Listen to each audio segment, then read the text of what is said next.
Lord test मुकाबला जो 90% भारत जीत चुका था, आखिर हम वो कहां हार गए? क्या रविंद्र जडेजा की वजह से हारे या फिर इसके पीछे कोई और खिलाड़ी वजह बने हैं? इसको लेकर तमाम क्रिकेट दिग्गज और क्रिकेट पंडितों के बयान आ रहे हैं, क्योंकि जैसे जैसे समय बीत रहा है, जो मुकाबला भारत को जीतना चाहिए था, जिसमें भारत 2-1 से बढ़त बना सकता था, जिसमें भारत आगे हो सकता था और आगे था, और वो मुकाबला हम हार जाते हैं, तो बहुत सारे दिग्गज मानते हैं कि इसमें जडेजा की गलती है। कोई भारत के टॉप ऑर्डर को लेकर बातें कर रहे हैं, तो वहीं पर इंग्लिश दिग्गजों ने भी और खुद बेन स्टोक्स ने भी भारत के हार की वजह बताई है। आइए आपको बताते हैं ये तमाम दिग्गज क्या कह रहे हैं और भारत के हार के पीछे की किन बड़ी वजहों को उजागर कर रहे हैं। लेकिन आगे बढ़ने से पहले मैं आपकी राय जानना चाहूंगा कि भारत किस वजह से हारा। आपकी राय में क्या ऐसी मिस्टेक्स भारत ने करी कि भाई ये गलती भारत के हार की वजह है? कमेंट सेक्शन में अपनी राय जरूर बताएं, मैं आप ही से कह रहा हूं। और हाँ, हमारी इंडियन क्रिकेट टीम वापसी जरूर करेगी, डोंट वरी। तो वीडियो को लाइक करके अपना सपोर्ट दिखाएं। चलिए जानते हैं दिग्गज क्या कह रहे हैं। लॉर्ड्स में हार के बाद टॉप ऑर्डर से नाखुश हैं सौरव गांगुली। यूं निकाली भड़ास और कहा थोड़ा भी लड़ते तो शायद भारत जीत जाता। जी हाँ, सौरव गांगुली भारत की हार से निराश है और उन्होंने अपने बयान में कहा कि इस सीरीज में भारत की बल्लेबाजी के तरीके से थोड़ी निराशा हुई है। उन्हें यह 190 रन बनाने चाहिए थे। उन्होंने कहा, जब आप जडेजा को इस तरह से संघर्ष करते हुए देखते हैं तो मुझे लगता है कि इस टीम में जो प्रतिभा है उससे खिलाड़ी मुझसे ज्यादा निराश होंगे। ये कहते हैं कि इस टीम में क्या है, प्रतिभा है, और मुझसे ज्यादा वो खुद खिलाड़ी निराश होंगे। उन्हें पता है कि हमारे टीम में ये टारगेट चेज करने की प्रतिभा थी। वो आगे कहते हैं कि यह इंग्लैंड के खिलाफ सीरीज में 2-1 की बढ़त बनाने का अच्छा मौका था। मुझे यकीन है कि वे 190 तक नहीं पहुंच पाने से निराश होंगे। खासकर उनके ड्रेसिंग रूम में बल्लेबाजी की गुणवत्ता को देखते हुए निराश होना बनता है।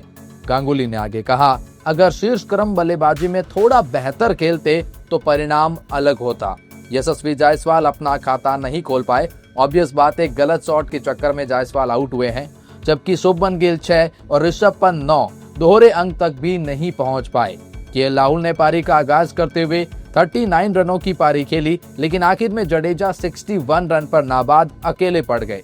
तो गांगुली ने कहा, अगर शीर्ष क्रम में थोड़ा भी संघर्ष किया होता तो ये मैच भारत की झोली में होता। मतलब टॉप ऑर्डर से थोड़ी सी संघर्ष की जरूरत थी, ये गांगुली कहते हैं। गांगुली ने रविंद्र जडेजा पर भी बातचीत करते हुए कहा कि जडेजा की असाधारण बल्लेबाजी की प्रशंसा करते हुए कहते हैं कि जडेजा असाधारण रहे हैं। वह भारत के लिए तब तक खेलना जारी रखेंगे जब तक वह इस तरह की बल्लेबाजी और प्रदर्शन करते रहेंगे। गांगुली ने कहा, वह लंबे समय से टीम में है। उन्होंने लगभग 80 टेस्ट मैच और 200 से अधिक एक दिवसीय मैच खेले हैं। आप बल्लेबाजी, गेंदबाजी और फील्डिंग करते हुए उनके अनुभव को महसूस कर सकते हैं।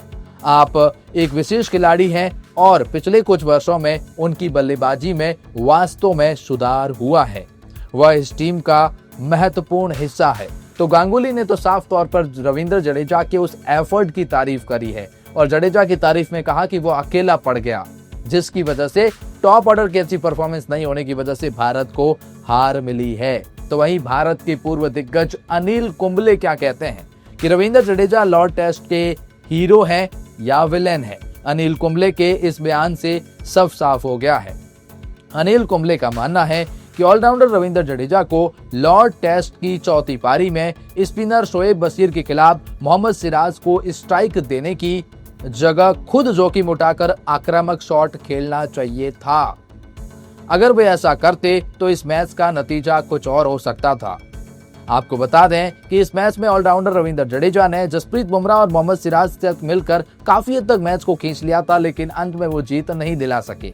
तो अनिल कुंबले क्या कहते हैं कि रविंद्र जडेजा को शोएब बशीर जब वो खेल रहे थे तो उनके ऊपर बड़े शॉट लगाने चाहिए थे, थोड़ा रिस्क लेना चाहिए था जडेजा को।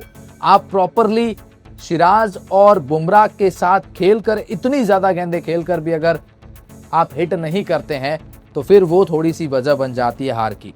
अनिल कुंबले ने कहा, मुझे इस मैच को देखकर चेन्नई में पाकिस्तान के खिलाफ खेला गया टेस्ट मैच याद आ गया, जिसमें हमारी टीम को 12 रन से हार का सामना करना पड़ा था। सिराज का आउट होना कुछ वैसा ही था, टीम के लक्ष्य से सिर्फ 22 रन दूर थी।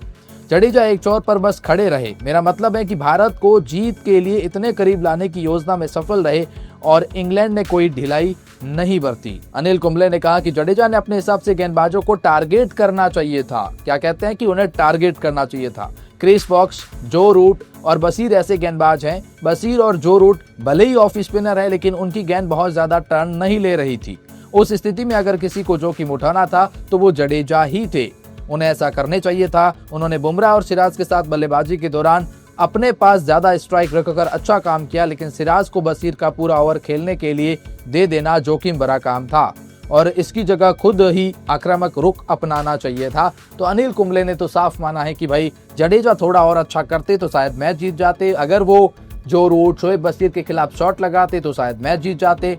लेकिन प्रॉपरली जडेजा को वो वजह नहीं बता रहे। वो जडेजा के लिए दुखी है कि भी जडेजा अगर ऐसा कर जाता तो जडेजा इतिहास के पन्नों पर अपना नाम अमर कर जाते। ये बात है।